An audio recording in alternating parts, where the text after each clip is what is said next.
Everyone, आज के इस वीडियो में हम डिस्कस करने वाले हैं कुछ इंपॉर्टेंट स्ट्रक्चर्स। तो चैप्टर हमारा है बायोमॉलिक्यूल्स। यहाँ पे जो सैकेराइड्स होते हैं जिनको हम कार्बोहाइड्रेट्स बोलते हैं, उनके स्ट्रक्चर्स के बारे में डिस्कस करेंगे। तो थोड़ा सा एक बेसिक आइडिया हम ले लेते हैं। तो ये जो सैकेराइड्स होते हैं हमारे पास, ये इनकी कैटेगरीज हैं मोनोसैकेराइड्स, डाइसैकेराइड्स एंड पॉलीसैकेराइड्स।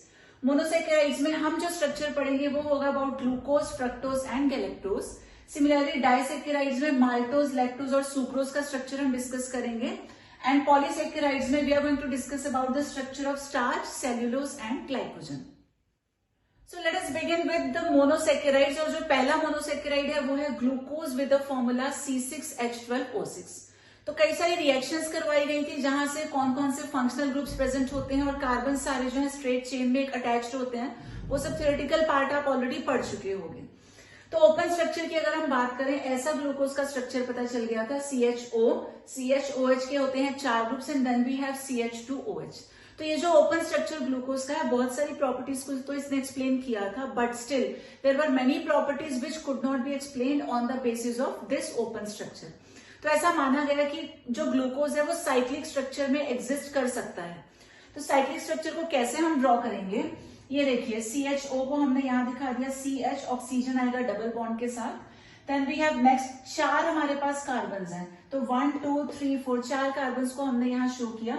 उनके पास एक हाइड्रोजन है और दूसरा ग्रुप OH है, तो HOH OH H HOH HOH ऐसा स्ट्रक्चर डिस्क्राइब किया गया था ग्लूकोज के लिए। और लास्ट में हमारे पास है CH2OH।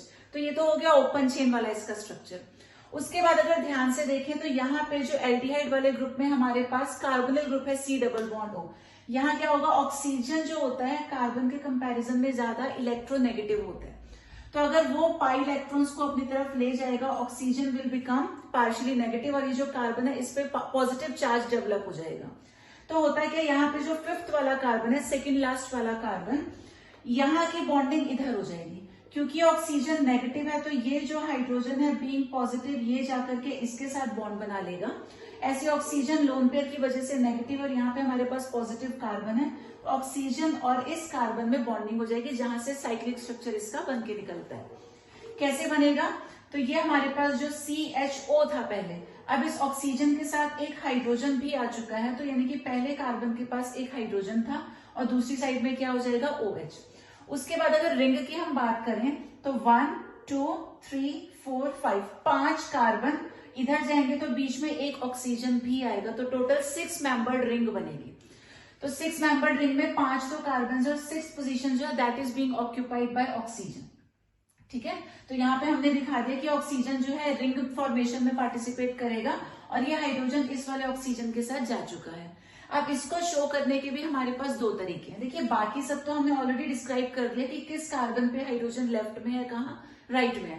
प्रॉब्लम आएगी फर्स्ट वाले कार्बन में, बिकॉज पहले H और O था उसके पास, लेकिन ये जब हाइड्रोजन जाकर के ऐड हो गया तो फर्स्ट कार्बन के पास एक H है और एक OH है। हमें नहीं पता क्या लेफ्ट में है और क्या राइट में है। Total there are 2 possibilities.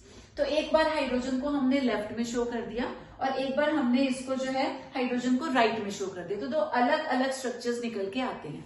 तो जब हम हाइड्रोजन को लेफ्ट में शो करते हैं, इस स्ट्रक्चर को बोला जाता है अल्फा, और जब वही राइट में शो किया जाता है the structure is known as beta. तो ये जो हमने स्ट्रक्चर्स यहाँ पे शो किए हैं इनको बोलते हैं फिशर। तो these were given by Fisher, but ये जो है अच्छे से नहीं लग रहे, ठीक है, उतने कंफर्टेबल नहीं। आगे कुछ भी रिएक्शन अगर हम स्टडी करते हैं तो उतने इफेक्टिव नहीं लग रहे। Therefore these structures were further modified and were given bye Howarth. तो ऐसे कॉम्प्लिकेटेड स्ट्रक्चर देने की वजह उन्होंने थोड़ा सा इसको और सिंप्लीफाई करने की कोशिश की। तो अभी हमने डिस्कस किया कि यहाँ पे 1 2 3 4 5 5 कार्बन है प्लस एक ऑक्सीजन है, तो हेट्रोसाइक्लिक रिंग बनती है। हेक्सागन बनता है जहां पे एक पोजीशन पे आता है ऑक्सीजन और बाकी 5 जगह पे होगा कार्बन। उसके बाद ये जो कार्बन के 2 बॉन्ड्स हैं, हम रिंग में इस तरीके से दिखा देते हैं, एक बॉन्ड कार्बन के ऊपर जाएगा, एक बॉन्ड कार्बन के नीचे आएगा। उसके बाद जितने ग्रुप्स हमारे पास लेफ्ट में है वो हम ऊपर दिखाते हैं और जो ग्रुप्स राइट में है उनको नीचे की तरफ शो कर दिया जाता है। Like at the first carbon हमारे पास पहले H है, हमने ऊपर दिखाया, OH को दिखा दिया नीचे की तरफ। Same is the second carbon HOH, तो HOH आ गया। थर्ड कार्बन पे पहले OH है उसके बाद हाइड्रोजन, तो पहले OH आया ऊपर, हाइड्रोजन आ गया नीचे। देन HOH, लेकिन लास्ट वाले कार्बन पे क्या होता है, हमारे पास लास्ट कार्बन पे एक हाइड्रोजन है और दूसरा CHOH है। तो ये जो बल्की ग्रुप है, बल्की ग्रुप को हमेशा रिंग के बाहर हम लोग शो कर देते हैं। तो CH2OH को बाहर दिखा दिया, हाइड्रोजन आ गया नीचे की तरफ। तो ये बन गया प्रॉपर हमारा साइक्लिक स्ट्रक्चर ऑफ ग्लूकोज। ऐसे यहाँ पे जो बीटा वाला हमने आइसोमर उसका शो किया था, तो क्या डिफरेंस है, बाकी सब तो सेम है, सिर्फ ये जो फर्स्ट कार्बन है यहाँ पे H और OH की पोजीशन में डिफरेंस होता है। तो हमने अल्फा के केस में हाइड्रोजन लेफ्ट में और OH राइट में दिखाया था, लेकिन अब बीटा के केस में रिवर्स हो जाएगा, OH will be on the left, hydrogen on the right. तो बाकी पूरा स्ट्रक्चर एग्जैक्टली सेम है एक्सेप्ट दिस C1। तो कार्बन 1 पे हमें क्या करना है, ऊपर OH दिखाना है और नीचे हाइड्रोजन शो करना है, रेस्ट एवरीथिंग इज सेम। और यही जब C1 पे डिफरेंस होता है, difference at carbon number 1, H और OH की पोजीशन जब बदल जाती है, तो इस कार्बन को हम बोलते हैं एनोमेरिक कार्बन। और ये जो दो अलग अलग स्ट्रक्चर्स है, these are known as anomers. तो C1 पे डिफरेंस आ रहा है, तो these both are anomers of each other. जैसे हम आइसोमर्स पढ़ते हैं, ऐसे यहाँ ग्लूकोज के केस में इन दोनों को क्या बोलते हैं, एनोमर्स। तो these are anomers of each other. उसके बाद एक चीज और, इनको जो है पायरनो स्ट्रक्चर्स भी बोला जाता है। तो उसके लिए आपको पता होना चाहिए, पायरन एक कंपाउंड है, वहां पे 6 मेंबर्ड रिंग होती है, but again that is heterocyclic. 5 जगह पे कार्बन होता है, but one of the position is occupied by oxygen. तो ऐसा एक बेसिक स्ट्रक्चर हमको ग्लूकोज में दिख रहा है, यहाँ पे 6 मेंबर्ड हेट्रोसाइक्लिक रिंग है कंटेनिंग 1 ऑक्सीजन। तो पायरन के जैसा इसका स्ट्रक्चर है, therefore these are also known as pyrano structures of glucose. Now the next monosaccharide is fructose, जिसका फॉर्मूला है C6H12O6। तो कंफ्यूज नहीं होना, ग्लूकोज और फ्रक्टोज दोनों का ये फॉर्मूला सेम होता है C6H12O6, बट दोनों में मेजर डिफरेंस जो है वो है फंक्शनल ग्रुप का। ग्लूकोज के केस में the main functional group is aldehyde, whereas fructose के केस में होता है कीटोन। अब जो एल्डिहाइड ग्रुप है वो हम टर्मिनल कार्बन पे शो करते हैं, लेकिन कीटो ग्रुप कभी भी कॉर्नर पे नहीं होता, तो मिनिमम वो सेकेंड पोजीशन ऑक्यूपाई कर सकता है। तो ये C6H12O6 का जो ओपन स्ट्रक्चर बनेगा वो कुछ ऐसा होगा। तो ये सेकंड कार्बन पे हमने शो कर दिया कीटोनिक ग्रुप, फर्स्ट पे ये आ ही नहीं सकता। ठीक है, तो ये हो गया CH2OH, C double bond O, फिर CHOH, CHOH, CHOH and finally CH2OH। तो this is the open chain structure. और जैसा हमने ग्लूकोज के केस में साइक्लाइजेशन पढ़ा था, वैसा ही यहाँ भी होगा। तो यहाँ ये जो कार्बोनिल ग्रुप है C डबल बॉन्ड O, यहाँ ऑक्सीजन ज्यादा इलेक्ट्रोनेगेटिव है, तो वो क्या करेगा, यहाँ के पाई इलेक्ट्रॉन्स को अपनी तरफ अट्रैक्ट करेगा, जिसकी वजह से oxygen will become negative, carbon हो जाएगा पॉजिटिव। तो यहाँ भी जो C5 है, अब C5 में क्या है, ये जो हाइड्रोजन पॉजिटिव है ये इस नेगेटिव ऑक्सीजन के साथ बॉन्डिंग कर लेगा, और ये ऑक्सीजन लोन पेयर होने की वजह से नेगेटिव है, तो ये जाएगा इस पॉजिटिव कार्बन की तरफ। तो यहाँ भी साइक्लिक स्ट्रक्चर बनेगा। लेकिन यहाँ डिफरेंस क्या है, लाइक ग्लूकोज के केस में हमारे पास 6 मेंबर्ड रिंग होती है, लेकिन फ्रक्टोज के केस में बनेगी 5 मेंबर्ड रिंग। ऐसा क्यों, क्योंकि ग्लूकोज का जो एल्डिहाइड ग्रुप था वो कॉर्नर पे था, तो ये कार्बन भी उसका इन्वॉल्व हो रहा था, लेकिन फ्रक्टोज के केस में सेकंड कार्बन पे इसका फंक्शनल ग्रुप है, तो this carbon will not be involve. Therefore 1, 2, 3, 4 और 5th पोजीशन जो है वो ऑक्सीजन ऑक्यूपाई करेगा। तो इसी को यहाँ हमने शो किया है किस तरीके से बॉन्डिंग होगी। तो देखिए, ये जो कार्बन है इसके पास क्या है, इसके पास एक तो है CH2OH, और दूसरा जब यहां से हाइड्रोजन आकर ऑक्सीजन के साथ जुड़ जाएगा तो दूसरा ग्रुप हो जाएगा OH। तो फर्स्ट, अगर हम इसको फर्स्ट कार्बन अभी कंसिडर कर लेते हैं, वैसे ये फर्स्ट है, चलो सेकंड ही मान लेते हैं इसको। तो ये जो सेकंड वाला कार्बन है इसके पास 2 ग्रुप्स हैं, वन इज CH2OH और दूसरा हो जाएगा OH। अब इसको अरेंज करने के अगेन 2 पॉसिबिलिटीज है हमारे पास, लेफ्ट राइट कहीं भी हम प्लेस कर सकते हैं। तो अगर हम CH2OH को लेफ्ट में और OH को राइट में प्लेस करते हैं, ये बनेगा अल्फा। और अगर इसको रिवर्स कर देते हैं, OH को लेफ्ट में ले जाते हैं, CH2OH को राइट में ले आते हैं, तब ये हो जाएगा बीटा। अब नेक्स्ट क्या होगा, ये तो हमने शो कर दिया फर्स्ट और सेकंड कार्बन को एक साथ, फर्स्ट एंड सेकंड। उसके बाद ये आ गया COHH, फिर नेक्स्ट आ गया carbon, hydrogen and OH। Next में कार्बन के साथ लेफ्ट में हाइड्रोजन है, नीचे की तरफ CH2OH है, और ये जो ऑक्सीजन था ये तो यहाँ बॉन्डिंग में पार्टिसिपेट कर रहा है, तो ये हमने कॉमन यहाँ पर दिखा दिया। तो ये दोनों स्ट्रक्चर्स होप आपको समझ में आ गए। लेकिन अगेन फाइनल स्ट्रक्चर्स की जब हम बात करेंगे, वो प्रॉपर वाला स्ट्रक्चर है, तो वहां पे बनेगी 5 मेंबर्ड रिंग, 1, 2, 3, 4 और 5th पोजीशन पे आ जाएगा ऑक्सीजन। तो ये 5 मेंबर्ड रिंग हमने शो कर दी। फिर से वैसे ही करेंगे, ये ऑक्सीजन आ गया टॉप पे हमारे पास ये वाला, उसके बाद ये कार्बन आ गया 1, 2, 3, 4, तो 4 कार्बन हमने यहाँ पर शो कर दिए। अब अगर ये वाला जो कार्बन है इसके पास एक तो है CH2OH, एक है OH, तो ये हमने CH2OH को शो किया ऊपर की तरफ, OH आ गया नीचे। अगेन वही जो लेफ्ट में है वो ऊपर की तरफ आता जाएगा, राइट वाले जो ग्रुप्स हैं वो आएंगे नीचे की तरफ। तो OH H ये हुआ, HOH इज दिस। और लास्ट में आपको बताया था अभी ग्लूकोज के केस में कि जो बल्की ग्रुप है इसे हमेशा रिंग के बाहर की तरफ हम शो करते हैं। तो एक हाइड्रोजन है, दूसरा CH2OH है। CH2OH बाहर की तरफ दिखा दिया, ये हो गया हाइड्रोजन। तो अल्फा और बीटा में क्या डिफरेंस है? रेस्ट एवरीथिंग इज सेम, सिर्फ जो कार्बन नंबर 1 होता है वहां के ग्रुप्स बदल जाते हैं। तो जैसे CH2OH ऊपर है और OH नीचे की तरफ है, इनको आप इंटरचेंज कर दो। OH जाएगा ऊपर की तरफ, CH2OH आ जाएगा नीचे की तरफ। तो this is alpha, this one is beta. So अब हम बात करते हैं तीसरे मोनोसेक्राइड की, जो कि है गैलेक्टोज। तो galactose differs from glucose at carbon number 4। तो ग्लूकोज के स्ट्रक्चर्स ऑलरेडी हम लोग पढ़ चुके हैं। गैलेक्टोज का स्ट्रक्चर बिल्कुल ग्लूकोज के जैसा होता है, सिर्फ एक ही डिफरेंस है, वो है कार्बन नंबर 4। तो let us have a look. ये हमने यहाँ पे ग्लूकोज के स्ट्रक्चर्स बनाए हैं, alpha glucose and beta glucose. Alpha glucose होता है HOH HOH, थर्ड कार्बन पे OH HOH and then CH2OH।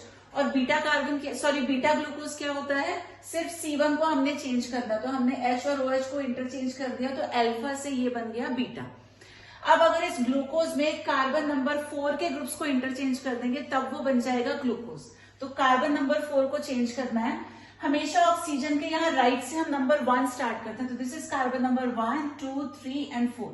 तो ये जो फोर्थ कार्बन है, यहाँ H ऊपर है, OH नीचे है ग्लूकोज के केस में। अगर हम इसको इंटरचेंज कर देते हैं, ये बन जाएगा गैलेक्टोज। तो अल्फा ग्लूकोज से बन गया अल्फा गैलेक्टोज। सिमिलरली अगर हम बीटा ग्लूकोज लेकर के चलते हैं, वहां पे कार्बन नंबर 4 के ग्रुप्स को इंटरचेंज कर दें, 1 2 3 4, ये फोर्थ कार्बन है।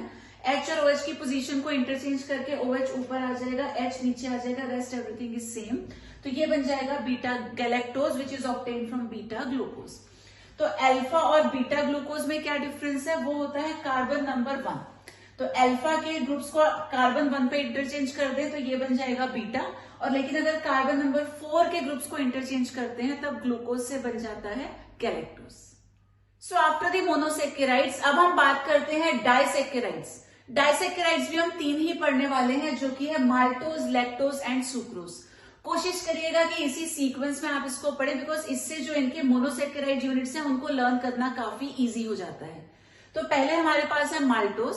माल्टोज के जो 2 मोनोसेक्राइड्स हैं दोनों सेम है, दोनों अल्फा है और दोनों ही ग्लूकोज है। तो 2 अल्फा ग्लूकोज के मॉलिक्यूल्स आपको लेने हैं, उनके बीच में जो बॉन्डिंग होगी उसे बोलते हैं ग्लाइकोसिडिक लिंकेज, जहां पे लॉस ऑफ वाटर मॉलिक्यूल होता है और बॉन्डिंग होती है between carbon 1 of first molecule and carbon 4 of the second molecule. तो C1 C4 ग्लाइकोसिडिक लिंकेज यहाँ रहती है। दोनों यूनिट्स बिल्कुल सेम है, alpha glucose and alpha glucose. Next हमारे पास है लैक्टोज। लैक्टोज के केस में दोनों जो मोनोसेक्राइड्स है दोनों बीटा है, लेकिन first one is galactose, second is glucose. ठीक है, तो हमें लेना है बीटा गैलेक्टोज और इसकी रिएक्शन हम करवाएंगे बीटा ग्लूकोज के साथ। यहाँ भी ग्लाइकोसिडिक लिंकेज होगा, लॉस ऑफ वाटर होगा और जो बॉन्डिंग है वो होगी between C1 and C4। Next आता है सुक्रोज। सुक्रोज के दोनों मोनोसेक्राइड्स अलग अलग हो जाते हैं, एक अल्फा और दूसरा बीटा। पहला ग्लूकोज है और दूसरा फ्रक्टोज है। यहाँ भी लिंकेज तो ग्लाइकोसिडिक ही होगी, जो कि वाटर मॉलिक्यूल के रिमूवल से होगी, लेकिन ये नंबर चेंज हो गया। यहाँ पे बॉन्ड बनता है between carbon number 1 of glucose and carbon number 2 of fructose. तो इस सीक्वेंस में याद करना थोड़ा इजी हो जाता है, alpha alpha glucose glucose, beta beta लेकिन गैलेक्टोज एंड ग्लूकोज, और तीसरा alpha beta glucose and fructose. और एक चीज याद रखनी है, यहाँ जैसे पहले गैलेक्टोज लिखा है फिर ग्लूकोज लिखा है, इसकी सीक्वेंस को हम चेंज नहीं कर सकते, क्योंकि गैलेक्टोज का यूज करना है कार्बन 1 और ग्लूकोज का यूज करना है कार्बन नंबर 4। तो इसी सीक्वेंस में आप अगर ड्रॉ करेंगे स्ट्रक्चर्स को तो that will be more comfortable and easy. तो अब डिस्कस कर लेते हैं स्ट्रक्चर्स ऑफ डाइसेक्राइड। सबसे पहला है हमारे पास माल्टोज। तो अभी हमने डिस्कस किया ही था, माल्टोज के जो 2 मोनोसेक्राइड यूनिट्स हैं वो दोनों सेम है, दोनों ही है अल्फा डी ग्लूकोज, और इनके बीच में जो लिंकेज है वो होता है C1 C4 ग्लाइकोसिडिक लिंकेज। तो ये 2 अल्फा ग्लूकोज हमने यहाँ पे ड्रॉ किए हैं। अब इसको लर्न कैसे करना है, तो आपने सुना होगा 3 तिगाड़ा काम बिगाड़ा, बस इतनी सी बात आप याद रख लो। HOH सीक्वेंस चल रही थी, लेकिन जैसे 1 2 3 थर्ड वाले कार्बन पे आए तो यहाँ पे सीक्वेंस रिवर्स हो गई OHH, अदरवाइज फिर HOH ही चलेगा। ठीक है, तो 2 हमने अल्फा ग्लूकोज लिए हैं, बॉन्डिंग क्या है C1 C4। तो जो पहला मॉलिक्यूल है इसका कार्बन नंबर 1 हमको लेना है। ऑक्सीजन के राइट में हमेशा कार्बन 1 होता है, और दूसरे मॉलिक्यूल का लेना है कार्बन नंबर 4। तो राइट वाला हो गया 1, देन 2, 3, 4। तो कार्बन 1 और कार्बन 4 के बीच में बॉन्डिंग होगी कैसे? By the loss of this water molecule. तो ये वाटर मॉलिक्यूल यहां से रिमूव हो जाएगा और एक जो कॉमन ऑक्सीजन बचेगा, ठीक है, H2O चला गया, यहाँ पे कॉमन ऑक्सीजन बच जाएगा, तो ये कहलाती है ग्लाइकोसिडिक लिंकेज। तो ये बन गया ग्लाइकोसिडिक लिंकेज और दो अल्फा ग्लूकोज आपस में जुड़ गए। तो this is the structure of maltose. The next disaccharide is lactose. Lactose के जो मोनोसेकेराइड यूनिट्स हैं वो है beta D galactose and beta D glucose. दोनों यहाँ पे बीटा होते हैं, लेकिन पहला हमें लेना है गैलेक्टोज और दूसरा लेना है ग्लूकोज। अब गैलेक्टोज के बारे में आपको बताया था कि galactose is similar to glucose, लेकिन डिफरेंस क्या होता है? इन दोनों के बीच में जो डिफरेंस है वो है कार्बन नंबर 4 का। तो ये हमने बना दिया बीटा ग्लूकोज फॉर एग्जाम्पल। तो बीटा में क्या किया? बीटा में तो C1 को चेंज कर देते हैं, अल्फा होता तो HOH होता, लेकिन क्योंकि बीटा लेना है तो ये OH हो जाएगा, HOH OH। उसके बाद ये जो C4 है यहाँ के ग्रुप्स को हमने इंटरचेंज कर दिया। तो नॉर्मली ग्लूकोज में HOH होता है, लेकिन अब हमने लिखा OHH। तो ये बन गया beta D galactose. Second molecule हमको लेना है बीटा डी ग्लूकोज। तो यहाँ भी हमने फर्स्ट वाले कार्बन के ग्रुप्स को इंटरचेंज किया, तो अल्फा से ये बीटा बन गया। अब जो लिंकेज है, लिंकेज यहाँ रहेगा C1 C4। तो पहले मॉलिक्यूल का C1 और दूसरे का 1 2 3 4 ये C4। तो यहाँ भी क्या होगा? सेम लॉस ऑफ वाटर ही होना है, बट इस बार हम इस तरीके से वाटर लॉस दिखा देंगे। तो जैसे ही यहाँ से हम वाटर को H2O को रिमूव कर देते हैं, एक ऑक्सीजन जो बचेगा कॉमन वो हम डायगनली ऐसे शो कर सकते हैं। अब क्योंकि यहाँ भी एक ऑक्सीजन कॉमन आ गया, this is also glycosidic linkage, और दोनों के जुड़ने से अब ये जो स्ट्रक्चर बनता है बीटा डी गैलेक्टोज और बीटा डी ग्लूकोज के कंबाइन होने से, इसे हम बोलते हैं lactose. So let us now discuss the structure of next disaccharide जो कि है सुक्रोज। अब सुक्रोज किससे बना होता है? Alpha D glucose and beta D fructose. पहले जो दो हमने डाइसेकेराइड्स पढ़े थे उन दोनों में C1 C4 लिंकेज था, लेकिन सुक्रोज के केस में होता है C1 C2 ग्लाइकोसिडिक लिंकेज। तो एक तो ये सबसे बड़ा डिफरेंस है। उसके बाद जो स्ट्रक्चर एनसीईआरटी में गिवन है, अगर हम वो डिस्कस करते हैं तो थोड़ी सी प्रॉब्लम आपको आ सकती है, तो ध्यान से सुनिएगा।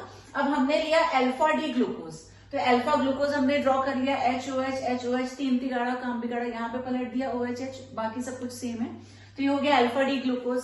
अब जब हम बात करते हैं बीटा डी फ्रक्टोज की, तो ध्यान रखना इसका हमको लेना है रोटेटेड वाला स्ट्रक्चर। 2 बार यहाँ पे रोटेशन करवाएंगे तब ये एनसीईआरटी का स्ट्रक्चर हमको मिलता है।